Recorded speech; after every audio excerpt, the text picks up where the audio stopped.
প্রিয় দর্শক বন্ধুরা, এই মুহূর্তের জন্য আবারও আপার প্রাইমারি থেকে কিছু গুরুত্বপূর্ণ খবর আপডেট উঠে আসছে। সুপ্রিম কোর্টে বড়সড় চ্যালেঞ্জ, এই মুহূর্তের জরুরি খবর, থাকছে একাধিক জরুরি তথ্য, বিরাট প্রস্তুতি। অবশ্যই বিগ ব্রেকিং নিউজ, খবরটিকে অবশ্যই শেষ পর্যন্ত দেখবেন, কারণ আর্জেন্ট ভিত্তিতে এই ভিডিওটা কিন্তু আপনাদের জন্যই ক্রিয়েট করা। ভিডিওটিকে শেষ পর্যন্ত ওয়াচ করবেন, চ্যানেলটিকে অতি অবশ্যই সাবস্ক্রাইব করে নিয়ে সঙ্গে থাকবেন।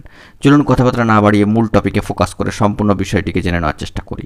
কার্যত আপার প্রাইমারি থেকে আরও একবার একটি গুরুত্বপূর্ণ খবর আপডেট, ইতিমধ্যেই জাজমেন্ট প্রকাশ হয়ে গিয়েছে এবং নির্ধারিত সময়ের মধ্যেই কিন্তু যে প্যানেল লিস্ট বা মেধা তালিকা কিন্তু আসবে, এমনটাও কিন্তু বার্তা। এবং এই বিষয়ে school service commission, West Bengal central school service কমিশনের তৎপরতা কিন্তু চোখে পড়ার মতো। কিন্তু তারই নিরিখে যে সমস্ত মামলাকারী ছিলেন যোগ্য বঞ্চিত, তাদের তরফ থেকেও বিশেষ কিন্তু তোড়জোড় বা বিরাট প্রস্তুতি শুরু হয়ে গিয়েছে সুপ্রিম কোর্টে যাওয়ার জন্য। কার্যত জাজমেন্টকে যে চ্যালেঞ্জ করা হবে সে বিষয়ে ইতিমধ্যে ইঙ্গিত পাওয়া গিয়েছিল, সেই ইঙ্গিত একটু একটু করে কিন্তু স্পষ্ট হচ্ছে। কার্যত একাধিক দাবি দেওয়া মহামান্য কলকাতা হাইকোর্টের ডিভিশন বেঞ্চে না পূরণ হওয়ায় এবং কিছু ক্ষেত্রে তারা বঞ্চিত হয়, তারা কিন্তু অবশ্যই সুপ্রিম কোর্টের পথে হাঁটতে চলেছেন। এবং এ বিষয়ে ভ্যাকেন্সি আপডেট হয়নি, ওএমআর পাবলিশের একটা বিষয়, রিজার্ভেশন পলিসি মেনটেন হয়নি, রেশিও মেনটেন হয়নি, এই সমস্ত বিষয়, রেশিও ভায়োলেশন এবং টেট মার্কসের ভায়োলেশন, যাবতীয় বিস্তারিত বিষয় একাধিক অভিযোগকে সামনে রেখে কিন্তু জাজমেন্টকে বড়সড়ভাবে কিন্তু চ্যালেঞ্জ করা হতে পারে, সেরকমই একটি বার্তা সর্বোচ্চ ন্যায়ালয় সুপ্রিম কোর্টে হতে পারে, সেরকমই খবর আপডেট সামাজিক গণমাধ্যমের সূত্র ধরে কিন্তু বেরিয়ে আসছে।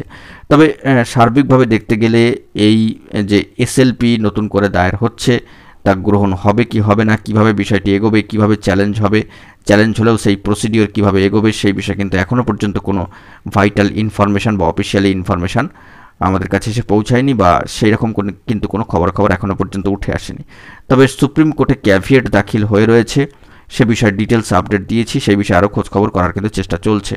তবে যোগ্য বঞ্চিত যে সমস্ত মামলাকারী যারা বঞ্চিত হয়েছেন, তারা কিন্তু অবশ্যই সুপ্রিম কোর্টের পথে হাঁটছেন, জাজমেন্টকে বড়সড় চ্যালেঞ্জ হবে, এই নিয়ে কিন্তু জরুরি খবর আপডেট এই মুহূর্তে দাঁড়িয়ে উঠে আসছে। একাধিক গ্রাউন্ড থেকে চ্যালেঞ্জ হতে পারে, তবে সেই চ্যালেঞ্জের ক্ষেত্রে সেই চ্যালেঞ্জে মোকাবিলা করার জন্য রক্ষা কবচ কিন্তু ইতিমধ্যেই নিয়ে রাখা হয়েছে মঞ্চ এবং কমিশনের তরফ থেকে।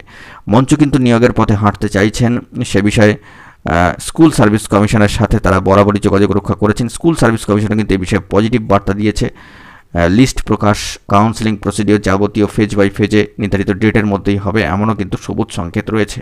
তো সেই নিরিখে দাঁড়িয়ে আরও একবার সর্বোচ্চ ন্যায়ালয় সুপ্রিম কোর্টে এই গুরুত্বপূর্ণ জাজমেন্ট চ্যালেঞ্জ হওয়ার মুখে, তো সেখান থেকে কি আপডেট খবর উঠে আসে সেই দিকে কিন্তু আমাদেরকে সার্বিকভাবে ফোকাস রাখতে হচ্ছে। তবে সর্বোপরি বলা যেতে পারে যে এই মামলার ম্যাট কেসের যে জাজমেন্ট এসেছে, তার চ্যালেঞ্জ হলে কিভাবে এগোবে, কি প্রসিডিওর এগোবে, কি উঠে আসবে সেখান থেকে, সেই বিষয়ে এখনও পর্যন্ত অফিসিয়ালি কোনো বার্তা কিন্তু বেরিয়ে আসেনি। তবে শেষ মুহূর্তে আজকে সপ্তাহের শেষে দাঁড়িয়ে যেটুকু খবর উঠে আসছে, মামলাকারীরা কিন্তু অবশ্যই সংগঠিতভাবে দিকে দিকে একজোট হয়ে তারা কিন্তু এসএলপি দাখিল করার জন্য এগিয়ে চলেছেন সর্বোচ্চ ন্যায়ালয় সুপ্রিম কোর্টে, এই খবর আপডেটটি উঠে আসছে। অবশ্যই জাজমেন্ট চ্যালেঞ্জ হচ্ছে, সে বিষয়ে কিন্তু রীতিমতো একটা ইঙ্গিত উঠে এসেছে সামাজিক গণমাধ্যমের সূত্র ধরে। তো দেখা যাক এই বিষয়ে পরবর্তী ক্ষেত্রে কি আরও গুরুত্বপূর্ণ তথ্যাদি উঠে আসে, অবশ্যই সেই দিকে আমরা ফোকাস রাখছি। সুপ্রিম কোর্টের গুরুত্বপূর্ণ খবর আপডেট উঠে এলে সবটাই কিন্তু প্রোভাইড করব। এখন এই পর্যন্তই গুরুত্বপূর্ণ আপডেটগুলি পাওয়ার জন্য চ্যানেলটিকে অতি অবশ্যই সাবস্ক্রাইব করে নিয়ে সঙ্গে থাকুন। ধন্যবাদ।